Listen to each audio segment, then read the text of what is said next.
ಲಾ ಮಚ್ಚ, ಹಾ ಬೋರ್ ಹೊಡಿತಿದೆ, ಯಾವ್ದಾರ ಒಂದ್ ಸ್ಟೋರಿ ಹೇಳ. ಸ್ಟೋರಿನಾ? ಕೇಳಿಸ್ಕೊ. ಒಂದೂರಲ್ಲಿ ಒಬ್ಬ ರಾಜ ಇದ್ನಂತೆ. ಅವ್ನ್ ಬೀಜ ಇರಿಸ್ಕೊಂಡ್ ಸತ್ತೋದ್ನಂತೆ. ತುಕ್ಕಲಿ ಸ್ಟೋರಿ ಅಲ್ಲ, ಅದರ ಡಿಫ್ರೆಂಟ್ ಆಗಿರೋದು ಹೇಳು ಯಾವ್ದಾರು. ಡಿಫ್ರೆಂಟಾ? ಹೇಳ್ತೀನಿ ಕೇಳಿಸ್ಕೊ. ಈ ಸ್ಟೋರಿ ಹೆಸರು ಸೈಕ್ ಸ್ಟೋರಿ ಅಂತ. ಒಂದೂರಲ್ಲಿ ಒಬ್ಬ ಮೂಗ ಮಾಡಿ ಒಬ್ಳು ಕಿವಿಡಿ ತುಂಬಾ ಒಬ್ರನ್ನೊಬ್ರನ್ನ ಪ್ರೀತಿಸ್ತಾ ಇರ್ತಾರೆ. ಮೂಗ ಸೂಪರ್ ಆಗಿ ಆಡಾಡ್ತಾ ಇರ್ತಾನೆ. ಮೂಗ ಹೆಂಗ ಆಡಾಡ್ತಾನೆ? ಲವ್, ನೀನ್ ಸುಮ್ನೆ ಕೇಳಿಸ್ಕೊಳ. ಮೂಗ ಯಾವಾಗ ಆಡಾಡ್ತಾನೋ ಕಿವಿಡಿ ಅದನ್ನ ಕೇಳಿಸ್ಕೊಂಡು ಓಡ್ ಬರ್ತಾಳೆ. ಕಿವುಡಿ ಹೆಂಗೋ ಕೇಳಿಸ್ಕೊಂತಾಳೆ? ಲವ್, ನೀನ್ ಸುಮ್ನೆ ಸ್ಟೋರಿ ಕೇಳಿಸ್ಕೊಳ. ಲವ್, ಒಂದ್ ದಿವಸ ಹಿಂಗೆ ಮೂಗ ಆಡ್ತಾ ಇರ್ತಾನೆ, ಕಿವಿಡಿ ಕೇಳಿಸ್ಕೊತಾ ಇರ್ತಾಳೆ. ಇಬ್ರು ಪ್ರೇಮದಲ್ಲಿ ಮುಳುಗೋಗ್ಬಿಟ್ಟಿರ್ತಾರೆ. ಅದನ್ನ ಕಣ್ ಕಾಣಿಸ್ತಾ ಇರೋ ಒಬ್ಬ ತಾತ ನೋಡ್ಬಿಡ್ತಾನೆ.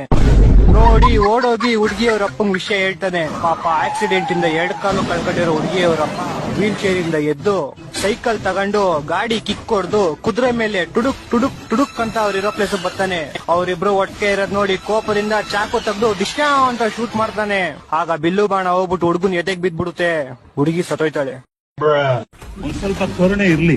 ಇದೆ ಇದೆ ಇದೆ, ಕೈ ಮುಗಿದು ಬೇಡ್ತೀನಿ, ಕರುಣೆ ಇರ್ಲಿ. ಪ್ರೀತಿ ಇದೆ, ಈ ತರ ಪ್ರೀತಿ ಇದೆ, ಕರುಣೆ ಇಲ್ಲ.